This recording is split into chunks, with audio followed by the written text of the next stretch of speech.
A new series here on BBC Two. 6 contemporary travellers follow in Nicholas Pevsner's footsteps to savour the architectural treats of England. Dan Cruickshank is the first on the road.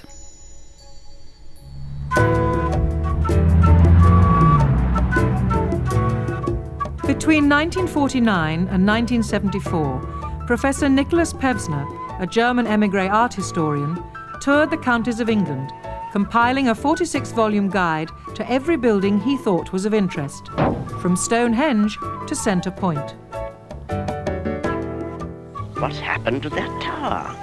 That upper part is sitting at an angle on the bottom. Pevsner's guides, regularly updated, are unique. Nothing quite like them exists anywhere else in the world. Well, now for Barrow. Mind that dog. In this series, 6 contemporary travellers take to the road, with Pevsner's Buildings of England as their guide.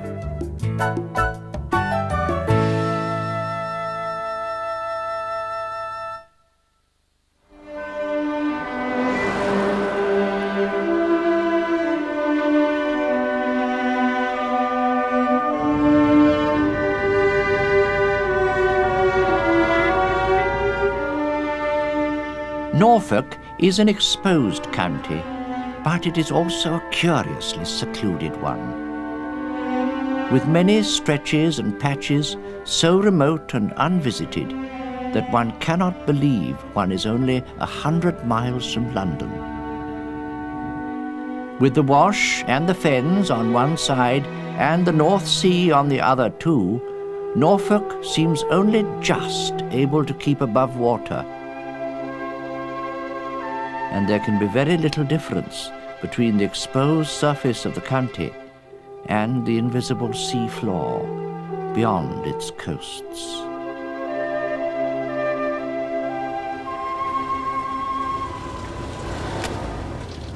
Norfolk awoke in me the love of buildings. It is full of wonderful, often secret places that challenge all my ideas about the past and about the present. And Norfolk has, so far, escaped the heritage merchants and their particular brand of ghastly good taste. So my journey through a landscape where history is more tangible, more real than anywhere else I know, and the modern has also made its mark.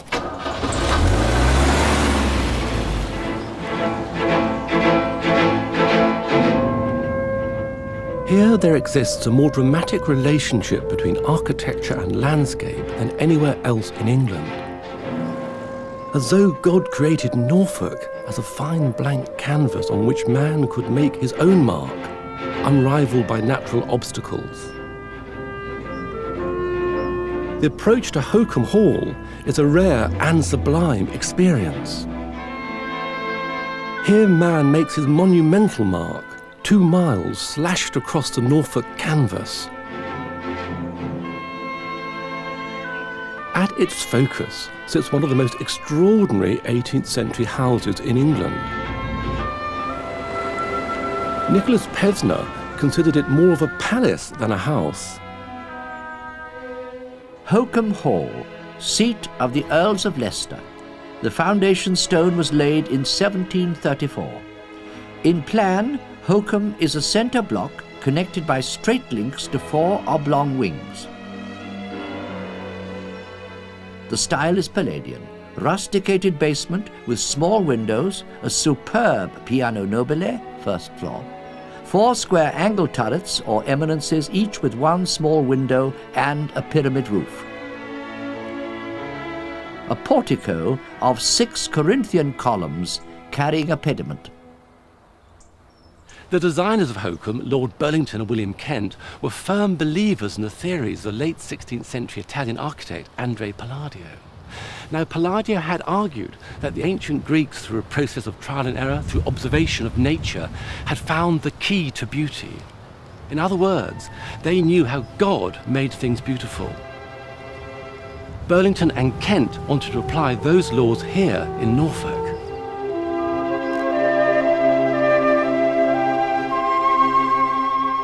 These immutable laws of beauty boil down to one core idea: the use of primary geometrical forms, the square, the cube, and the triangle, used in varying proportions. Burlington and Kent believed this made for beautiful buildings and harmonious lives.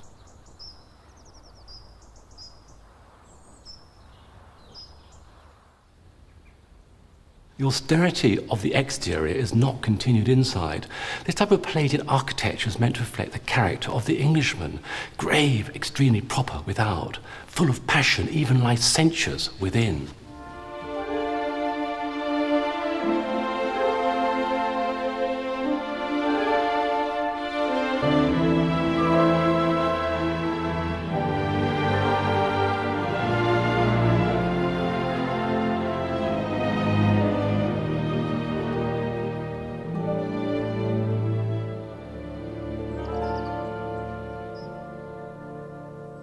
So Hokum proclaims its proportion and geometry as God-given, and I believe it.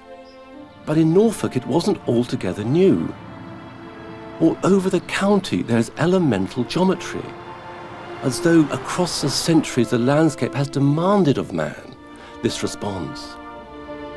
Norfolk's round tower churches, wonderful primary cylindrical forms, dominate the landscape still.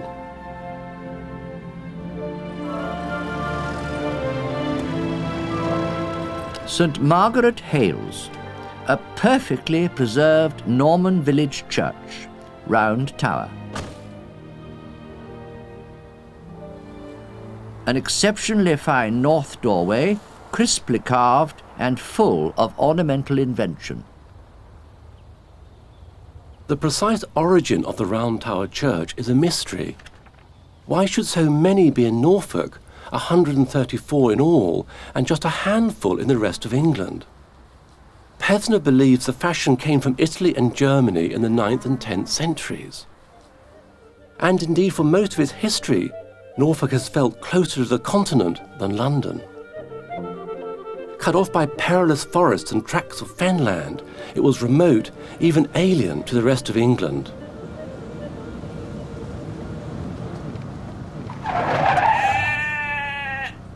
Norfolk's separateness is threatened, but still tangible today. Free of huge industrial conglomerates and motorway madness, the county feels pre-industrial, even pre-19th century.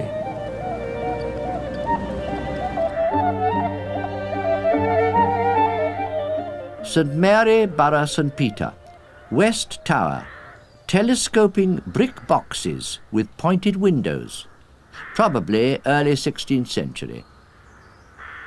Little known and less regarded, St. Mary's looks like a pile of children's building blocks.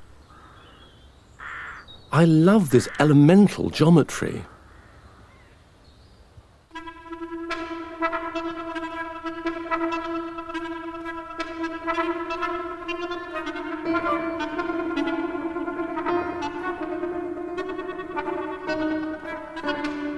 The ziggurats at the University of East Anglia, just outside Norwich, are elemental geometry again, but designed in 1962 by Dennis Laston.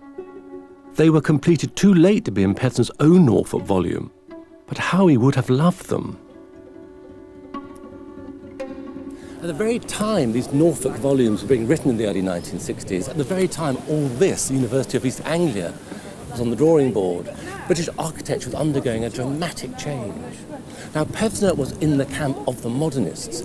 He believed that all great architecture should reflect the spirit of its age. And to him, the spirit of the post-war age was modernism. But, unusually, he also believed that all great buildings are rooted in the past, if only you can see it. So Pevsner sought to reveal the ideas that link all great buildings of all ages, however different the buildings might appear to be. This is a bold attitude to architecture. Putting myself in Pevsner's shoes, I know he would have linked this wonderful building not only with St. Mary's, but with Hokum too. It's that game with geometry again, elemental shapes thrusting out into the landscape.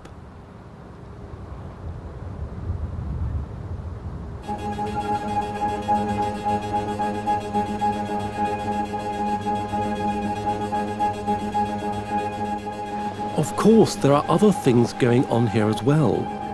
The university is a modernist city in miniature. Abstract art as architecture, elevated walkways, and segregation of traffic and pedestrians. But there's sheer bloody-mindedness here as well. Some of this is radical two-finger stuff, challenging our ideas about whether or not architecture ought to be polite.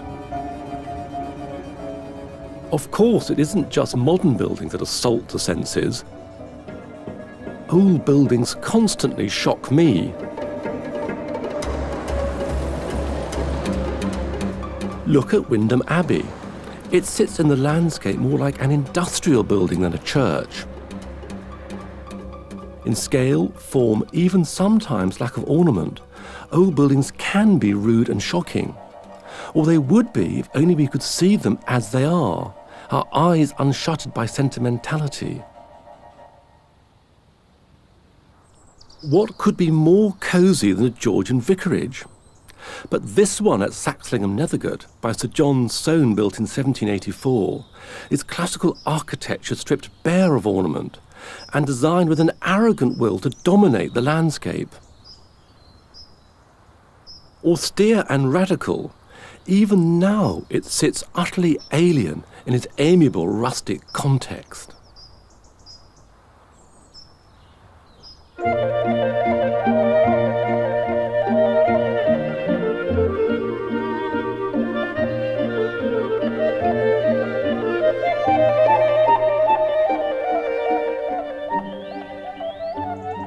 St. Peter, Walpole St. Peter.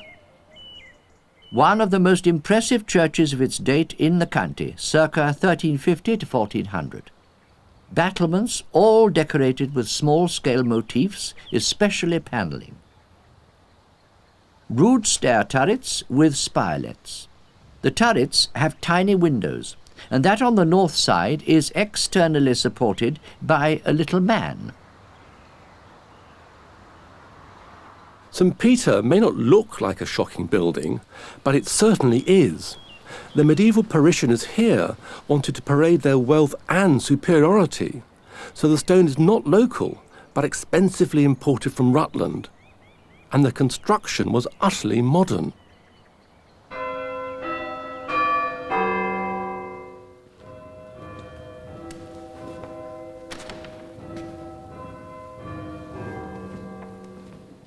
Most buildings are held up by their walls, but here the walls are relieved of their structural role. This is the finest engineering of the spiritual age, the Gothic age. And here the walls, no longer having to hold up the building, can be pierced by huge windows to let God's light flood inside.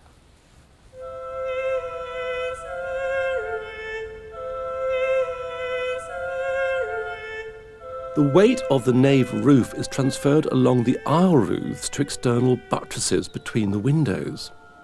This means not only can huge windows be inserted, but there is minimal internal structure. So fine is the balance here, the mass of masonry is overwhelmed by space and light.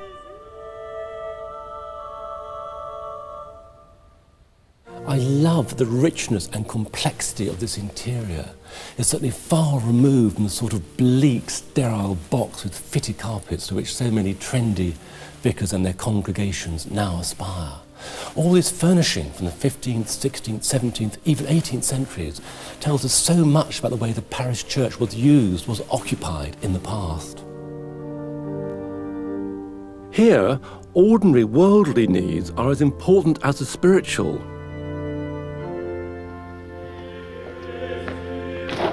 This is a place both sacred and secular, rich and earthy, espousing a vigorous, unprecious Christianity. This interior reminds me that in the past people came close to God through beauty, spirituality achieved through the senses.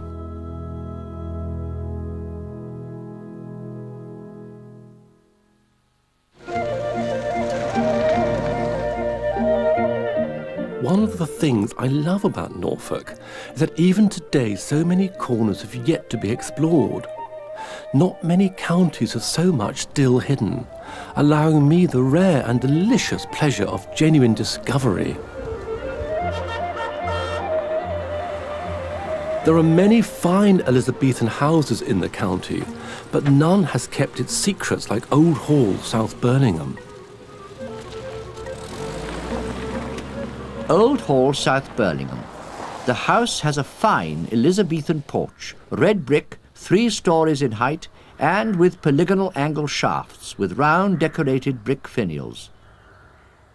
The pediment above the first floor window is enriched by 2 rustic figures of mermaids holding a cartouche with a head. On first appearances, it looks like a modest thatched cottage with an outrageously pretentious porch added on. But just look at the corners of the building. The different coloured bricks at each end were beginnings of a much grander E-plan house, never completed. The exterior of nearby Kirsted Hall reveals what was intended. So instead, Old Hall has dropped unnoticed through history, keeping its rare intact interior a secret until now, a wonderful but miniature version of a grand Elizabethan house. Even Pevsner missed it. To step into its screens passage is to discover a domestic interior of 400 years ago. The screens passage is an early form of corridor. In fact, any corridor this house would have had when it was completed originally. It connects the front door with the back door, divides a family part of the house from the servant part over there. The name is very interesting. Screens passage harks back to the time, 50 years or so before this house was built, when a timber screen was inserted into the great hall where the family would be dining to protect them from the wind and weather when the front doors opened. By this time, things are more sophisticated. The screen is now made out of brick and masonry and plaster. Here's the door to the hall. The great hall is a room with the highest status. No gentleman could be without one. Here the family entertained neighbours' other merchant families. And, as one would expect, the fire surround, very important. And here we have the remains of a very large and ornate fire surround, moulded bricks here, render over it, details would have been here. In the 16th century, staircases were functional rather than ornamental. This is the main staircase of the house, yet it's no more than a set of winders going round a great timber post rising from the top to bottom of the house.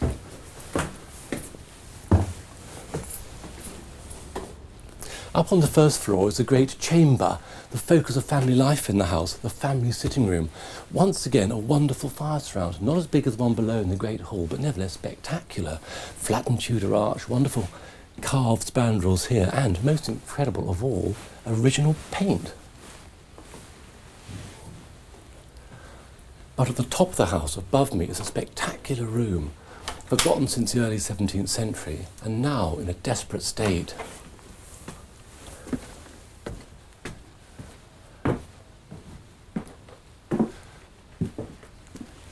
Every Elizabethan house with pretensions to grandeur had to have a long gallery. Old Hall has a long gallery. This is it, a spectacular space. But like everything about Old Hall, it comes in miniature. Now, to accommodate a room of this size within such a tiny house took some ingenuity. What happens is the gallery stretches from above the porch room there to above the staircase behind me. These sorts of rooms are very important in the 16th and 17th century. They're where the family displayed their wealth, their tapestries, their furniture, their paintings, where they exercised themselves in the winter. This room, in its way, had a very rare and sumptuous scheme of decoration.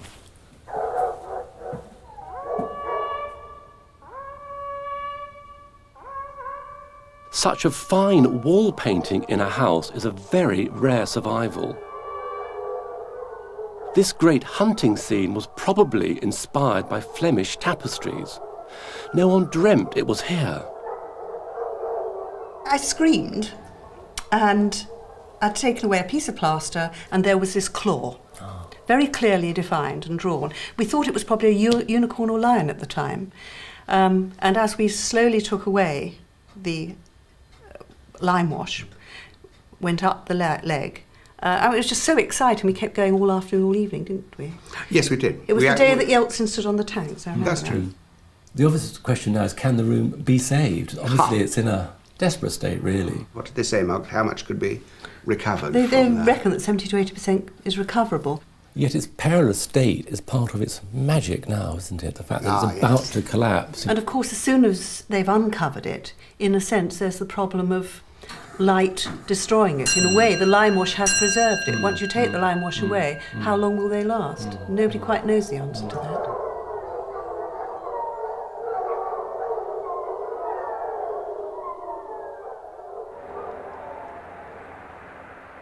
Norfolk is full of mystery too. Even architecturally celebrated buildings have somehow escaped dissection and death by guidebook. When historical facts about a building have become lost in the mists of time, architecture is at its most seductive.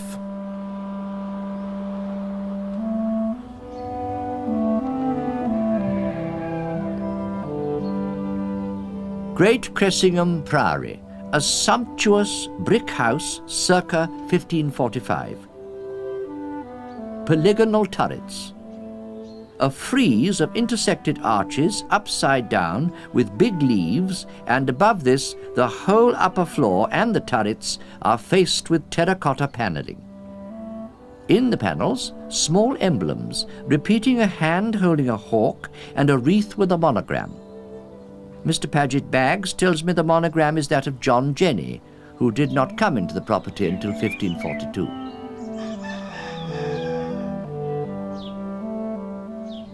But why is a relatively small house decorated so lavishly and in terracotta, in a new and expensive material?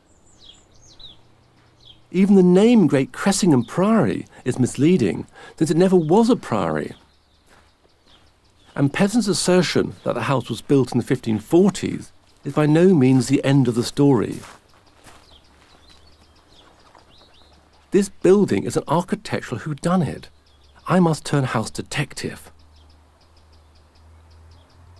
The back of the house is later than the front, and inside it's older. Now, this is absolutely fascinating. This timber ceiling, these timbers, date from the early 16th century. That is 150 years before the date of this part of the house, according to the date stone outside, and date stones never lie. These roll mouldings, these concave mouldings are all absolutely right for about 1500. These timbers fit together perfectly. These joists go into the beam as intended, very neatly done, very wonderful. This is a proper, authentic, early 16th century ceiling. So what is happening? If you go over here, things get even more confusing. I can tell that this was originally an external wall. This diaper pattern was only used outside. Indeed, this pattern survives on exterior walls of this building. This terracotta plinth, again, an exterior detail. And here we have an external window with moulding to throw off rainwater. Glass was placed in there, and the windows continue right up, quite clearly external. So what do we have here? We have something very extraordinary. The whole ceiling is salvaged and moved here very neatly, very sensibly, I guess, in the late 17th century. Some farmer did us a great favour. He preserved and reused a very rare thing, an early 16th century great hall. I say salvage, it's more than salvage, it's virtually the recreation of a most wonderful room of around 1500. But where did it stand originally?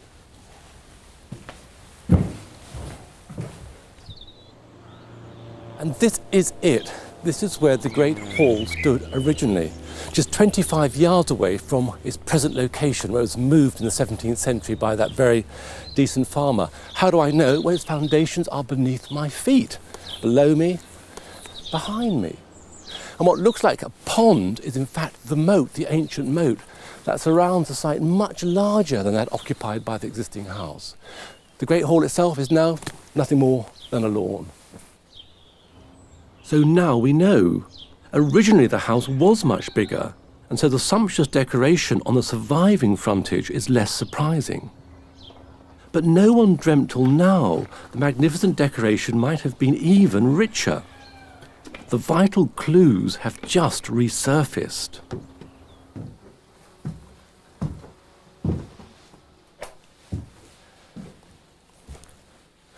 These fragments of terracotta have recently been dug out of the moat. They tell me some very interesting things about this house. First of all, there are decorative details here that are no longer on the building as it exists. Clearly, the building would originally have been much richer than it is now. For example, this extraordinary fish scale motif here, and this wonderful thing here, sort of cusp, oh good heavens, a fleur-de-lis. Also, you can see that this terracotta is very hard, very good material. This dust's been underwater for, gosh, 400 years. The mouldings are as crisp as they were the day the thing was new. And this piece is very odd. It has a Tudor footprint here, footprint of a cat. Clearly these things were made in clay and left lined up in the sun. A cat danced across this one. My God, this is pioneering Tudor mass production.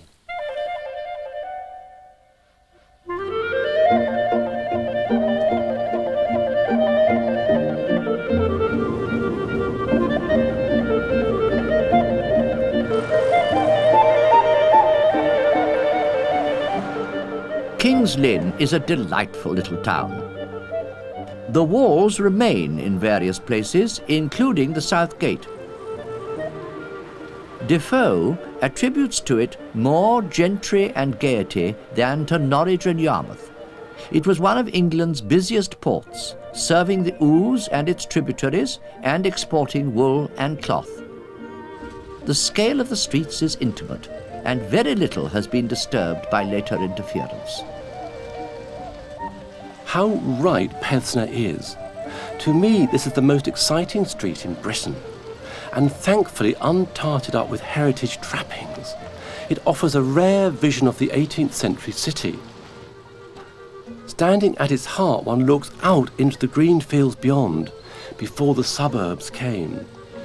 Here there is no rude interruption from insensitive 19th and 20th century buildings.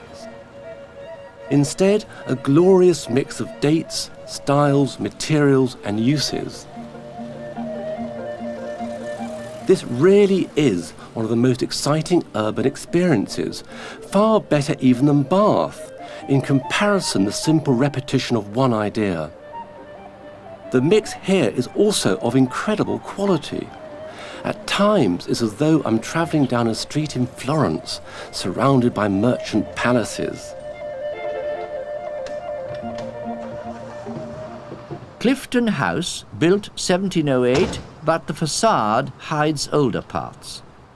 The portal is decorated with barley sugar columns, a rare thing in England.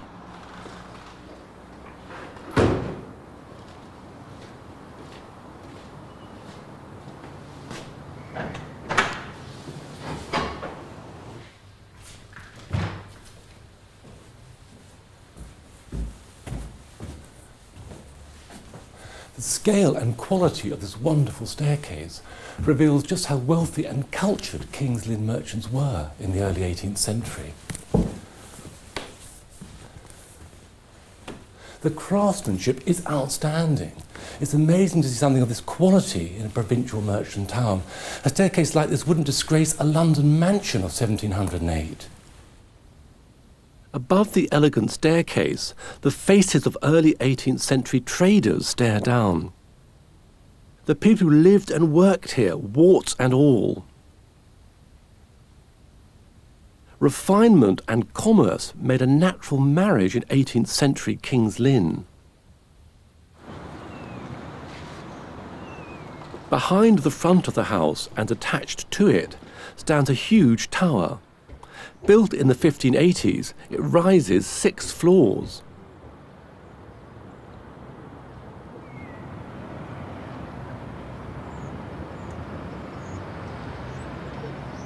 This view is what King's Lynn is all about. From the 16th and 17th, 18th centuries, merchants would climb to the top of their prospect towers to look out for their ships coming from the North Sea down the Great Ouse. There were once many of these towers in the town. This is the last one to survive. Just along the quay, at the heart of King's Lynn, is one of my favourite buildings in England. Customs House by Henry Bell, built of stone in 1683 as a merchant's exchange. The building, influenced by the Dutch style, stands on its own by the quay in a most becoming situation. This is one of the finest 17th century public buildings in Britain. It's quite as good as anything by Wren. In many ways, it's better.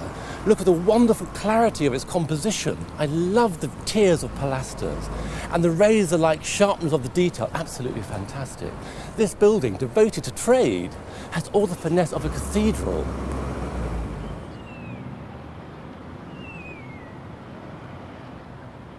The faces on this building tell me so much. A baby Bacchus acknowledges that wine was traded here. A sea god reminds me that wealth came by water. A girlish Flora that corn was also a major commodity. And this glorious turbaned head must be the spirit of commerce herself. The decoration on the customs house can be read like a book, if only you know the language. Old buildings in that respect never die, but stand as powerful monuments to the ideas that created them.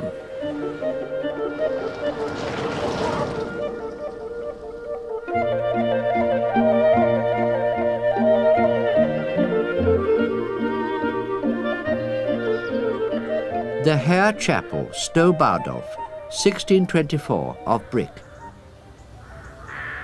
Inside the Hare Chapel, two monuments capture a pivotal moment in Norfolk's architectural history. Sarah Hare died 1744. She is dressed in her normal clothes. The poor girl died from blood poisoning after having pricked her finger while busy on some needlework. Wax effigies like Sarah's are incredibly rare. It was made following her own precise instructions left in her will. Through her effigy, she wanted to resurrect the Roman ideal of burial.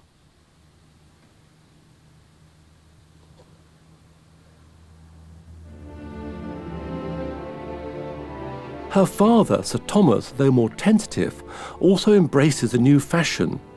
He retains his traditional periwig while donning the garb of a Roman general. This was the moment Norfolk became England's Arcadia.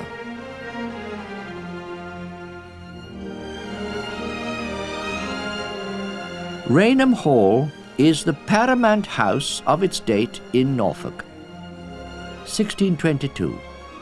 It is also one of the most attractive major houses in the county, warm and comfortable looking in spite of its size. The materials are brick and stone.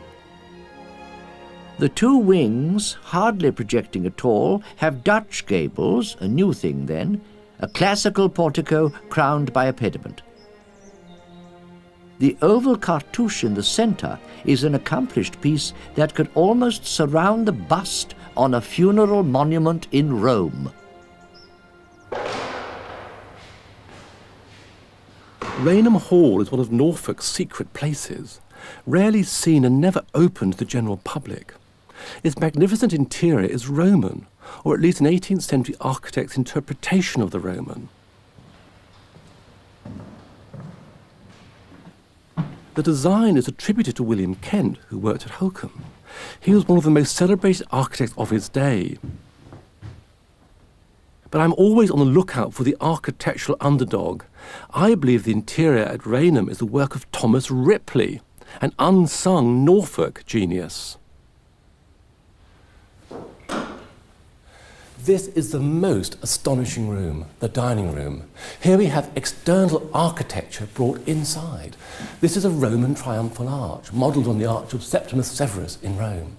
When people dined here, it must have been like dining in the Roman Forum itself, quite amazing. When this room was built during the 1720s, it put Norfolk in the forefront of British architectural fashion. The Roman masculinity of this triumphal arch finds an echo in the exterior of Wolterton Hall, just a few miles away, which we know to be by Thomas Ripley. Wolterton Hall swaggers in the landscape like a Roman governor's house. It was built for the great Walpole family who made Ripley their chosen architect. But Wolsterton, although a masterpiece, is overlooked, and its architect remains a victim to 18th century snobberies. Ripley was a humble man. He started life as a carpenter and coffeehouse keeper. And this low origin, together with his rapid rise to fame on the coattails of the Walpoles, made him ridiculous to some of his contemporaries. When Sir John Vanbrugh, the gentleman architect, designer of Blenheim Palace, read in 1721 that Ripley was styling himself Esquire, Vanbrugh wrote in his diary that I laughed like to be shit myself. Poor old Ripley. Even Pevsner falls prey to 2 centuries of snobbishness. Wolterton Hall, built 1727 to 41 by Thomas Ripley, a protégé of the Walpoles, a dull architect. And Pevsner misses the Roman wonder at its heart. A staircase, but no mere staircase. This is the secret that lies at the heart of the house. Nothing quite like this had happened before in England. Here we see Ripley inserting a Renaissance courtyard, a Roman atrium, into the heart of the place. The walls are treated like external walls, windows, glazing bars, architraves. Above all is a roof to keep out the Norfolk rains. This is a glorious space.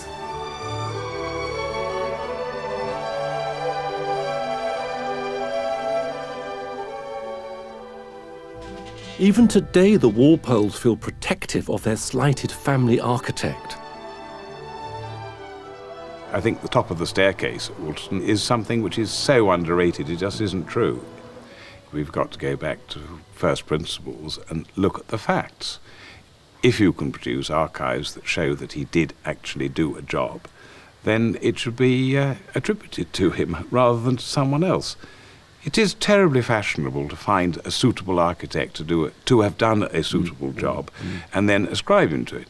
And once you've done that, everyone writing afterwards will copy it. Somehow you've got to break the chain, haven't you? Apart from so underestimating Wolsterton, Pevsner misattributed this later wing. It is by none other than my hero, Philip Hardwick, the architect of London's monumental Euston Arch, built in 1838 and needlessly demolished in 1962. The largest Greek Doric arch ever built.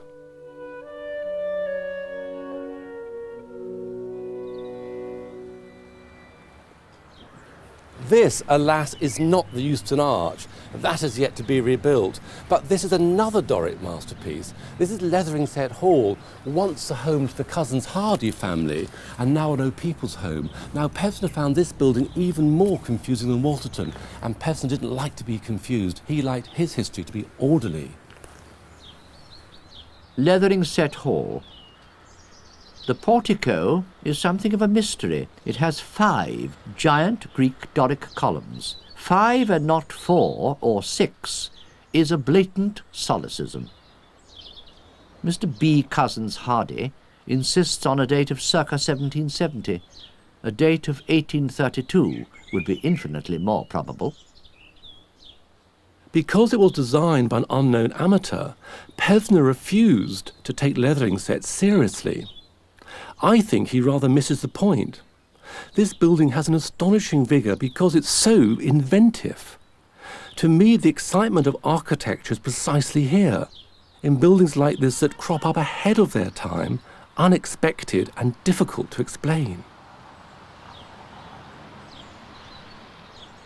But whatever his prejudices, Pevsner's breadth of vision made us aware for the first time of the range and quality of English architecture, and inspired the rescuing of old buildings. Sometimes, though, Norfolk offers a flashback to a different world. Melton Hall is one of the very finest late 17th century houses in England, but it's in an astonishing state. This is the sort of sight that would have greeted Pevsner throughout his travels 30 years ago. Of course, all my instincts are to fight for such an important building to be beautifully restored. Yet this is a rare sight today. With so much over-restoration now, robbing buildings of their character and romance, it is strangely exhilarating to see a fine house in this condition.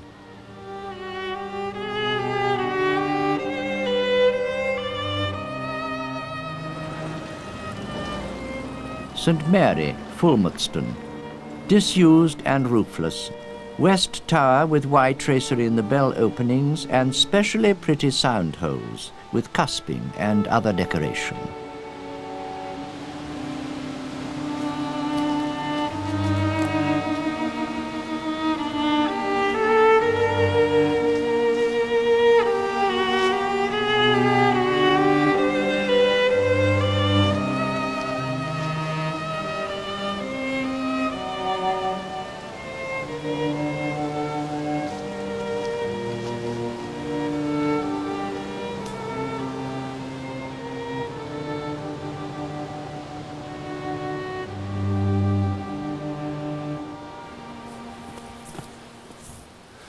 Death, decay, beauty, man-made tracery overwhelmed by nature, yet the mouldings are detailed, still visible, still literate. This is not a mute building.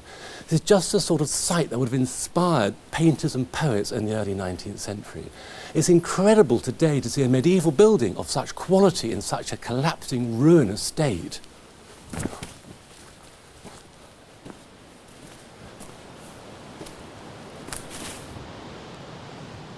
I know this is contradictory, but authentic decay, real rotting ruins, are one of my greatest and rarest pleasures. I know it's only a matter of time before this church collapses. It's like taking leave of an old friend for the last time.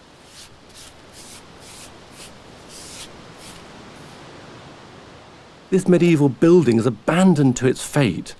Next time I pass, it may be gone.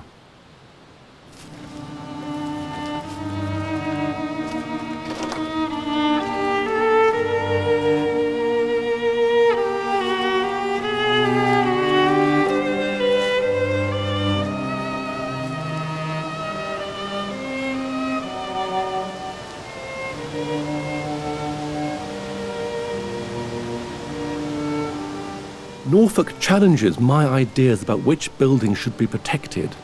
Not only is all architecture linked by great ideas, but all buildings face the same questions of survival.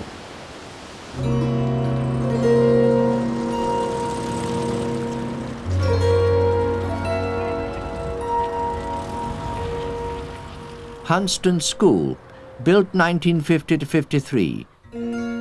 The facades are strictly symmetrical, except for the north side, where kitchens and workshops and the water tower called for a freer arrangement. The structure is of steel, with panels of yellow brick or glass. Brick, steel beams, etc. are all exposed. The result has great crispness and a certain elegance, but perhaps a little austere for children.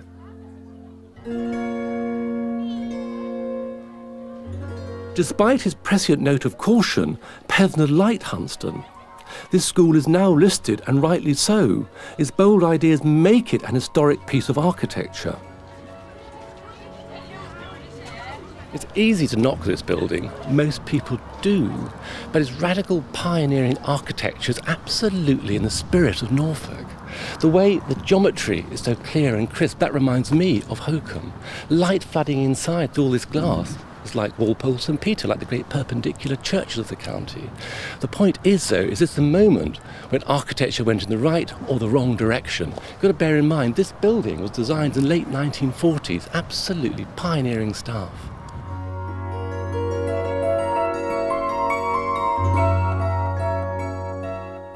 This building's ruthless, bloody-mindedness is thrilling, but it is beset with problems.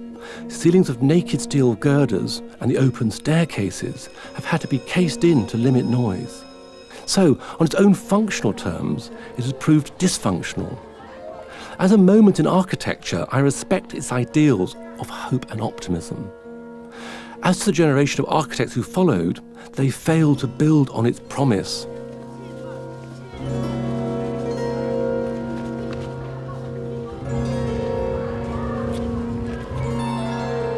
The last building in my journey proves that pioneering architecture does not have to be brutal or intimidating. There simply is no place like Home Place. Home Place, Holt. Built in 1903-5 by E.S. Pryor, a most idiosyncratic house. Yet it is inventive and daring.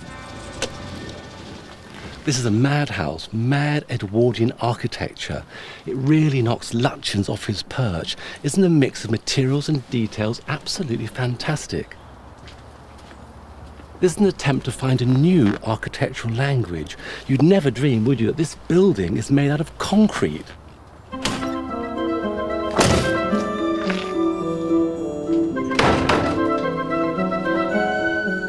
Home Place steps boldly outside established categories, but Pevsner concedes its power. Don't mistake this for an overgrown vernacular cottage. This too is two fingers stuff. It's where many apparently contradictory ideas meet.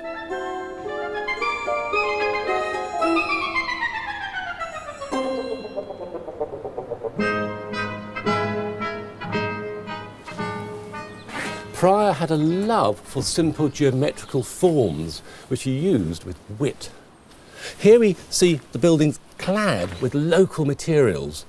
Flint pebbles here dug from the ground from the very gardens which surround the house. Here, good Norfolk clay tiles, used below on edge to form this very wonderful arch. Also, Pryor used local brown stone, a cast stone, to decorate the chimneys and the wall above me. All this, you must remember, is used over concrete strengthened by the use of chains. That was very unusual at the period.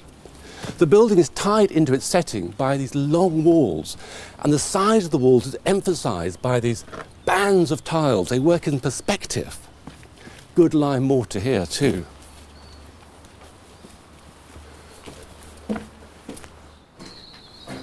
Beautiful board-marked concrete, the very hallmark of 20th century architecture.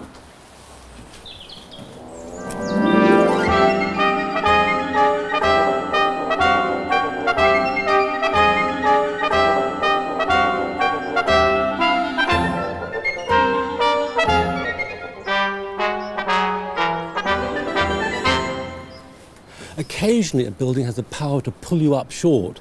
This one does just that to me. Home Place makes me realise where 20th century architecture could have gone. It points in all those directions which architecture did not follow. Despite these traditional materials, traditional details, this is a modern building, not a pastiche. It was modern the day it was built. It remains, for me, still a challenge. Looking around, I'm inspired by it. This is a fantastically creative marriage of history and modernity.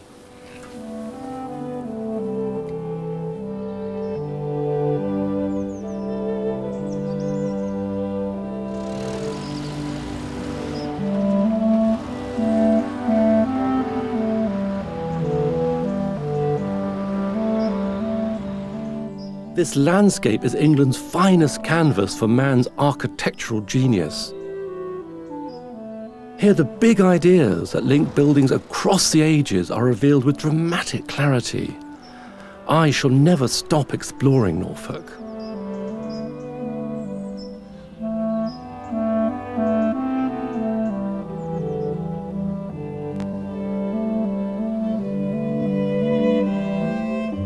For a special booklet on Nicholas Pevsner and English architectural styles, please send a cheque for £4.99 to Travels with Pevsner, P.O. Box 7, London W52GQ.